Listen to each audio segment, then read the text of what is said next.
कि ऐ मेरे साथियों, जंग का ऐलान कर रहा हूं, लिहाजा तुम सबको जंग में शामिल होना है, जिस जंग का नाम है जंग मौता। इस जंग में 3000 सहाबाए किराम ने मुकाबला किया 1 लाख की तादाद कुफ्फार मुशरिकीन के साथ। 3000 सहाबाए किराम में से 3 सहाबी रसूल को जनाब मोहम्मद रसूलुल्लाह सल्लल्लाहु अलैहि वसल्लम ने सिपह सालार बनाया था, कमांडर बनाया था, जिनमें से पहला नाम आता है ज़ैद बिन हारिसा का, दूसरा नाम आता है अब्दुर्रहमान बिन औफ का, और तीसरा नाम आता है अबू जाफर बिन अबी तालिब रज़ियल्लाहु ताला अन्हु का। जाफर बिन अबी तालिब का नाम आता है। इन 3 सहाबियों को अल्लाह के रसूल ने सिपह सालार बनाया जंगे मौता का।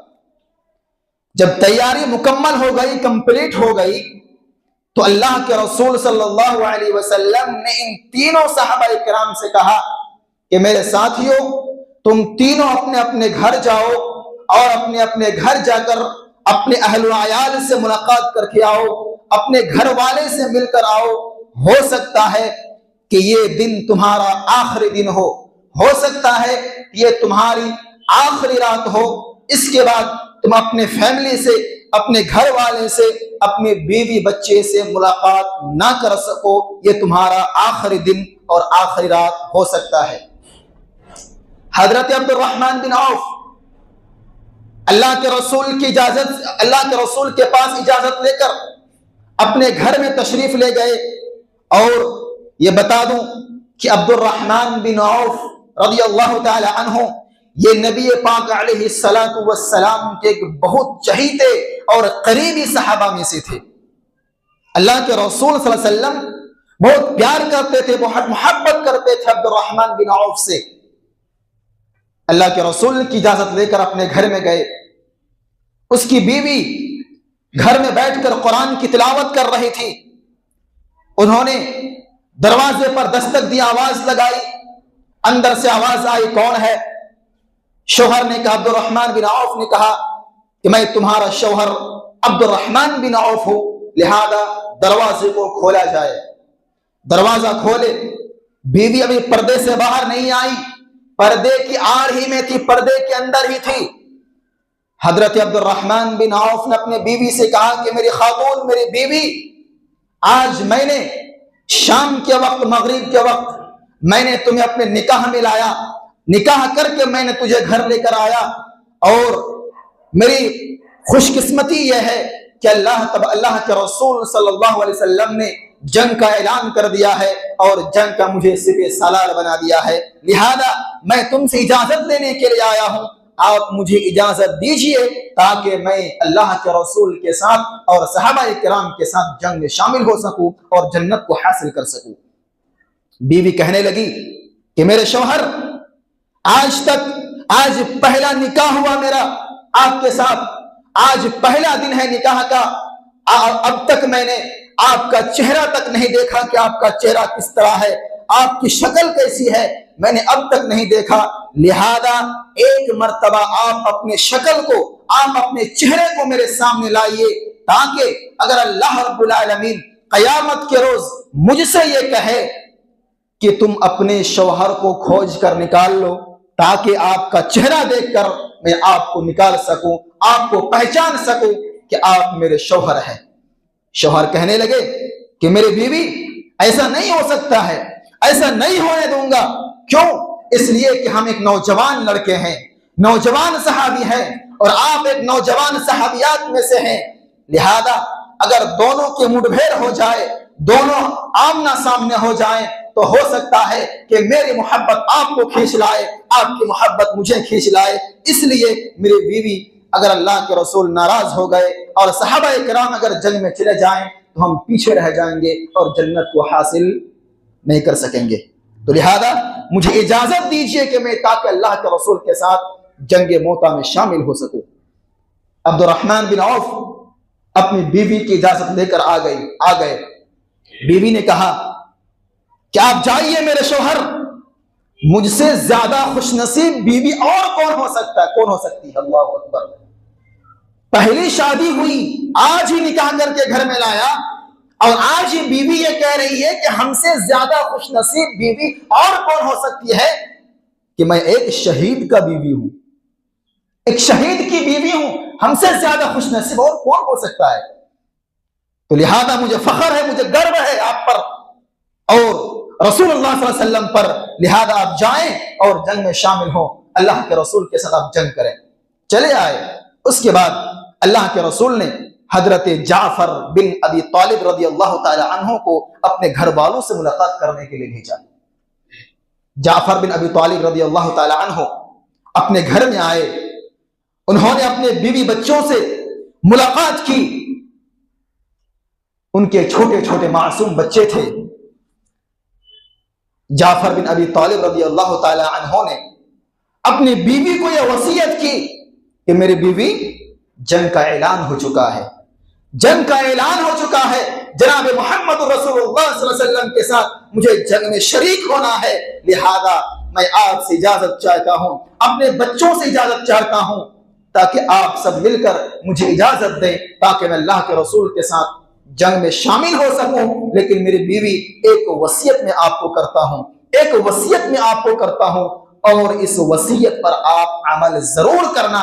वसीयत यह है कि मैं जिस रास्ते पर जा रहा हूं, यानी शहीद होने के लिए, जंग के लिए, मेरी बीवी, अल्लाह के वास्ते मेरे जो छोटे छोटे मासूम बच्चे हैं, ये मासूम बच्चे जब बड़े हो जाएं, ये मासूम बच्चे जब जवान हो जाएं, जब जवानी के दहलीज पर पहुंच जाएं, तो हमारे इन मासूम छोटे छोटे बच्चे को हमारे रास्ता दिखा देना, रसूलुल्लाह का रास्ता दिखा देना, और ये बताना उनको कि तुम्हारा बाप, तुम्हारे वालिद मोहतरम इसी रास्ते पर गए हैं और इसी रास्ते पर जाकर अल्लाह के राह में शहीद हो गए हैं। चले आए। अब बारी आई ज़ैद बिन हारिसा रज़ियल्लाहु ताला अन्हु का।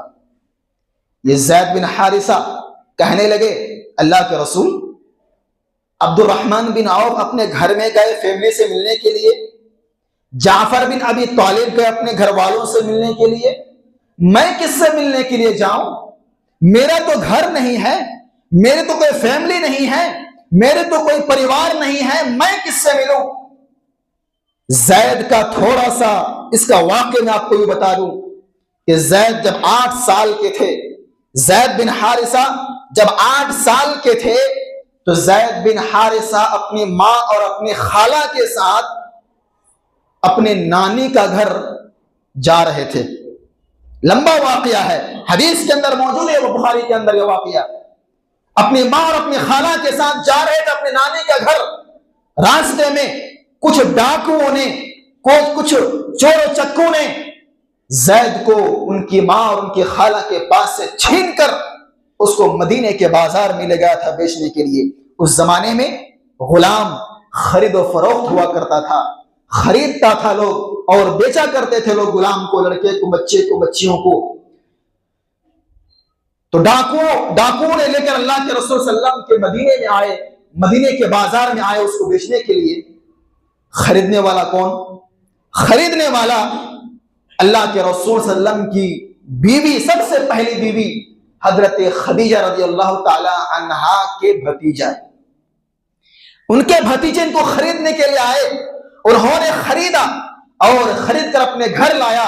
जब हजरत खदीजा रज़ियल्लाहु ताला अन्हा का निकाह अल्लाह के रसूल के साथ हुआ, तो उसके भतीजे ने हजरत खदीजा को उसको हदिये के तौर पर उस गुलाम को दे दिया।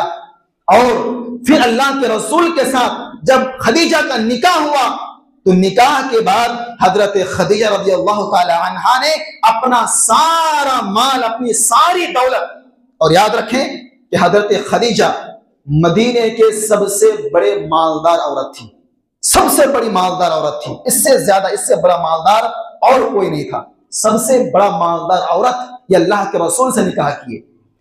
जब अल्लाह के रसूल से निकाह हो गया, तो हजरत खदीजा ने अपना सारा माल, अपनी सारी दौलत अल्लाह के रसूल को हदिये में दे दिया कि अल्लाह के रसूल, ये सारा का सारा ऊंट, ये सारा का सारा घोड़ा, ये सारे के सारे बकरियां और ये दौलत और ये माल और ये गुलाम जैद, ये सब के सब माल जो है आज के बाद आपके नाम करता हूं, आप जहां चाहें इन मालों को आप सर्फ करें, इन मालों को आप खर्च करें।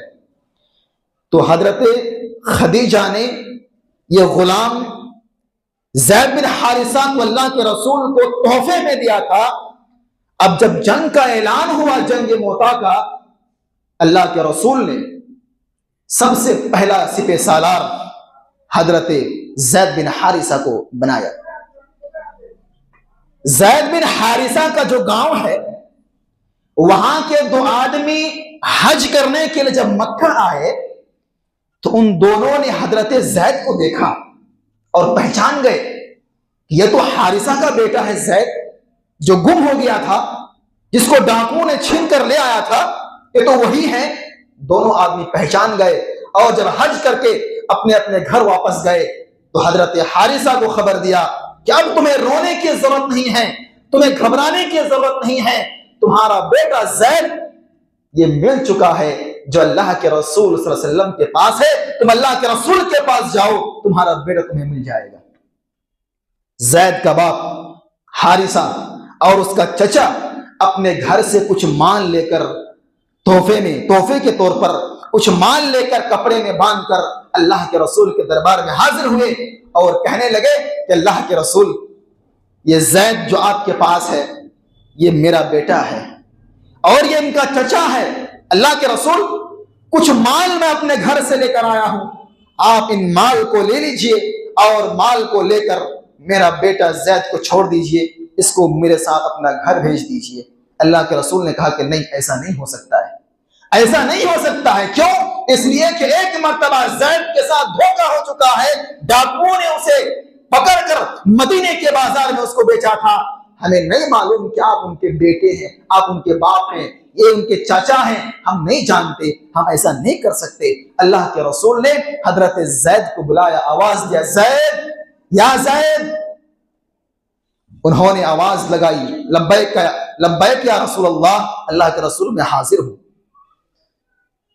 अल्लाह के रसूल ने उसको बुलाया और बुलाकर कहा कि ये दो आदमी आए हुए हैं, जरा इनको देखो तो कौन है। ज़ैद अपने बाप के चेहरे की तरफ देखा, वो पहचान गए कि ये मेरे अब्बा हैं, ये मेरे चचा हैं। उन्होंने कहा कि अल्लाह के रसूल, इनमें से ये तो मेरा अब्बा है और ये मेरे चचा हैं। अल्लाह के रसूल ने कहा कि कहीं तुम्हारी नजरों का धोखा तो नहीं है, सही से देखो, सही से पहचानो, इसलिए कि तुम्हारे साथ एक मर्तबा धोखा हो चुका है। अल्लाह के रसूल, हजरत ज़ैद ने कहा कि अल्लाह के रसूल, नहीं, मैं पहचान सकता हूं, मैं अच्छी तरह से पहचानता हूं, ये मेरे अब्बा जान हैं और ये मेरे चचा हैं। अल्लाह के रसूल ने तब फरमाया कि ज़ैद, अब तुम्हें इख्तियार है, अब तुम्हें इख्तियार देता हूं मैं। जब तुम पहचान गए ये तुम्हारे अब्बा और तुम्हारे चचा हैं तो तुम्हारी मर्जी, अगर तुम जाना चाहो तो अपने बाप के साथ अपने घर चले जाओ और अगर तुम रहना चाहते हो तो मेरे साथ रह जाओ। अब ज़ैद बिन हारिसा अब बीच में पड़ गए, अब क्या किया जाए। अब्बा रो रहे हैं अपने बच्चे के लिए, चचा रो रहे हैं अपने भतीजे के लिए, और इधर अल्लाह के रसूल बैठे हुए हैं। उसने एक मर्तबा अपने बाप की तरफ देखा, बाप रो रहे हैं, एक मर्तबा अल्लाह के रसूल के चेहरे की तरफ देखा, तो जो ही उन्होंने अल्लाह के रसूल के चेहरे की तरफ देखा, अल्लाह के रसूल का गला और अल्लाह के रसूल का पूरा जिस्म दोनों हाथ से इस तरह पकड़ लिया कि अल्लाह के रसूल, आप मुझे अपने पास से मत भेजिए, अपने पास से मुझे मत भेजिए, इसलिए कि मैं आपकी वजह से, मैं आपके खातिर अपने बाप को छोड़ सकता हूं, आपकी वजह से मैं अपनी मां को छोड़ सकता हूं, लेकिन अल्लाह के रसूल, मैं आपको छोड़कर मैं अपने बाप के घर में नहीं रह सकता। इसलिए कि जो लज्जत, जो मिठास और जो मजा मुझे आपके पास मिला है, ये दुनिया के किसी कोने में और दुनिया के किसी भी शख्सियत के पास मुझे नहीं मिल सकती है, लिहाजा मैं आपको छोड़कर नहीं जा सकता। अल्लाह के रसूल सल्लम उसको अपना बेटा समझ लिए, अपना गुलाम उसको बना लिए, और जब बच्चा जवान हुआ, अल्लाह के रसूल ने जंग का ऐलान नहीं किया, जंग मोता का। अल्लाह के रसूल ने सबसे पहला सिपह सालार हजरत ज़ैद बिन हारिसा यानी अपने गुलाम को बनाया अपने गुलाम कहने लगे कि अल्लाह के रसूल, अब्दुर्रहमान बिन औफ अपने घर गए अपने फैमिली से मिलने के लिए, जाफर बिन अबी तालिब अपने घर गए अपने बीवी बच्चे से मिलने के लिए, मेरा तो कोई घर बार नहीं है, मेरा कोई परिवार नहीं है। अल्लाह के रसूल, मैं आपके पास बचपन से रहा, मैं आपके पास पला बढ़ा परवरिश पाया। अल्लाह के रसूल, अगर बचपन से लेकर अब तक मुझसे कोई गलती आपके पास हुई हो, अल्लाह के रसूल अल्लाह के वास्ते मुझे माफ करेंगे। ये कहकर तमाम के तमाम सहाबा कराम जंगे मोता के लिए निकल गए। 3000 सहाबा कराम का लश्कर 1 लाख से भी ज्यादा कुफार मुशरिकीन के मुकाबले के लिए डटकर खड़े हो गए। और उनमें जब जंग के मैदान में पहुंचे तो उनमें से एक सहाबी ने इस्लाम का झंडा, कुरान का झंडा अपने दाएं हाथ में लेकर इस तरह बुलंद किया, अल्लाह अकबर का नारा लगाया, अल्लाह अकबर का सदा बुलंद किया। काफिरों ने उसके दाएं हाथ को तलवार से काट दिया। जब दाएं हाथ काट दिया तो सहाबी ने झंडे को अपने बाएं हाथ से पकड़ा और कुरान के झंडे को बाएं हाथ से बुलंद करके उन्होंने अल्लाह अकबर का नारा लगाया। और जब उनके बाएं हाथ निकाल दिए गए, वो जमीन पर लेट गए और जमीन पर लेटकर मेरे भाइयों उन्होंने इस्लाम के झंडे को, कुरान के झंडे को अपने दांत से मजबूती से पकड़ा और अपने दांत से मजबूती से पकड़ने के बाद उन्होंने झंडे को बुलंद किया। एक सहाबी को उन्होंने बुलाया इशारे से, यहाँ पर आओ। वो आए, उन्होंने कहा कि अल्लाह के रसूल को जाकर खबर दो कि फला सहाबी ने अपने झंडे को बुलंद किया, दाएं हाथ से उसके हाथ को काट दिया गया, उसके बाएं हाथ को काट दिया गया। अब वो अपने दांत के जरिए से इस्लाम का झंडा को बुलंद किया हुआ है और अल्लाह के रसूल को मेरा आखिरी सलाम पहुंचा देना, अल्लाह के रसूल को मेरा आखिरी सलाम पहुंचा देना। ये कहकर वो सहाबी अल्लाह को प्यारे हो गए, अल्लाह के राह में कुर्बान हो गए, अल्लाह के राह में शहीद हो गए। ये थे सहाबाए किराम, ये तीनों सहाबा, ज़ैद बिन हारिसा, जाफर बिन अबी तालिब और अब्दुर्रहमान बिन औफ। ये तमाम के तमाम सहाबा अल्लाह के राह में कुर्बान कर दिए गए, अल्लाह के राह में शहीद हो गए। मेरे भाइयों, इस तरह के हजारों लाखों वाक़ियात मौजूद हैं कि इस इस्लाम को बचाने की खातिर, कुरान के झंडे को बचाने की खातिर, कुरान के झंडे को बुलंद करने के लिए और क़यामत तक आने वाले तमाम इंसानों तक इस मजहब इस्लाम को पहुंचाने के लिए और कुरान की आयतों को पहुंचाने के लिए सहाबाए किराम ने अपनी जानों को कुर्बानी की। सहाबाए किराम ने अपने बच्चों को यतीम किया, अपने बच्चों को अल्लाह के राह में भेजकर अल्लाह के रास्ते। सहाबाए किराम ने अपने बच्चों को कत्ल करवा दिया, अपने बच्चों को शुहदा का दर्जा हासिल करवाया। मेरे भाइयों, ये थे सहाबाए किराम का मर्तबा, ये था सहाबाए किराम का जद्दोजहद, ये थी सहाबाए किराम की मेहनत और कोशिशें। मेरे भाइयों, इस्लाम की खातिर, कुरान के खातिर आज हम क्या कर रहे हैं? हम भी तो अल्लाह के बंदे हैं, हम भी तो उसे रसूल के उम्मती हैं, हम भी तो उसी सहाबा के मानने वाले हैं, उसी सहाबा के पैरवी करने वाले हैं। हम क्या करते हैं कुरान के लिए? इस कुरान के झंडे को, इस्लाम के झंडे को बुलंद करने के लिए हमारा क्या अमल हो रहा है, हमारा क्या काम चल रहा है? मेरे भाइयों, अल्लाह के वास्ते दीनदार बनकर दुनिया से चाहिए। इमाम गज़्ज़ाली ने लिखा है कि तुम कब्र में उस वक्त तक मत जाना। इमाम गज़्ज़ाली रहमतुल्लाह अलैह ने लिखा है कि उस वक्त तक कब्र में मत जाना जब तक तुम 5 सवालों का जवाब दुनिया में तैयार ना कर लो। जब तक 5 सवालों का जवाब दुनिया में तैयार ना कर लो, तब तक कब्र में मत जाना, इसलिए कि कब्र के अज़ाब को तुम बर्दाश्त नहीं कर सकते। किसी इंसान की ये ताकत ही नहीं है, ये हिम्मत ही नहीं है कि वह कब्र के अज़ाब को बर्दाश्त कर सके, सब्र कर सके। मेरे भाइयों, आप जरा देखें, गौर करें, 2020 से लेकर 2023 तक किन किन हालात से हम दो चार हुए, किन किन हालात और किन किन परेशानियों का हमने सामना किया। बाप अभी कुछ ही साल पहले कोरोना के टाइम बाप बेटे को दफनाने से इनकार कर रहे थे, बेटा बाप को दफनाने से भाग रहे थे। अपनी आंखों से दुनिया की इस तरह की बेसबाती को देखकर अब तक न हम अल्लाह रब्बुल आलमीन से माफी मांगते हैं, न अल्लाह की तरफ पलटते हैं, न अल्लाह की तरफ अपने आप को रुजू करते हैं और न ही अल्लाह रब्बुल आलमीन से अपने गुनाहों की माफी मांगते हैं, तौबा करते हैं। मेरे भाइयों, तौबा करना, अल्लाह को याद करके अल्लाह रब्बुल आलमीन के सामने रोना, गिड़गिड़ाना, यह बुज़दिल का काम नहीं है, ये तो बहादुरों का काम है। अपनी आंखों में आंसू अल्लाह तबारक व तआला हर इंसान को नहीं देता है। मेरे भाइयों, आप रोया करें, अपने गुनाहों को याद करके अल्लाह के सामने रोया करें, अपने गुनाहों की माफी तलब किया करें। कौन अंबिया ऐसा है कि जिन्होंने अपने गुनाहों को याद करके, हालांकि अंबिया तो मासूम अनिल खता थे, उसके बावजूद अल्लाह रब्बुल आलमीन के खौफ से किस नबी ने नहीं रोया? आदम अलैहिस्सलाम ने रोया जब उनकी तौबा कबूल हो रही थी। नूह अलैहिस्सलातु वस्सलाम ने रोया। और जानते हैं नूह, ये जो लफ्ज नाम है नूह, इसका मतलब ये रोना। नूह अलैहिस्सलातु वस्सलाम बहुत ज्यादा रोते थे। 950 साल तक, 950 साल तक उन्होंने तबलीग की, दीन की दावत को लोगों में आम किया। इसके बावजूद अल्लाह रब्बुल आलमीन के डर से इतना रोते कि रोते रोते रोते नूह अलैहिस्सलातु वस्सलाम के दो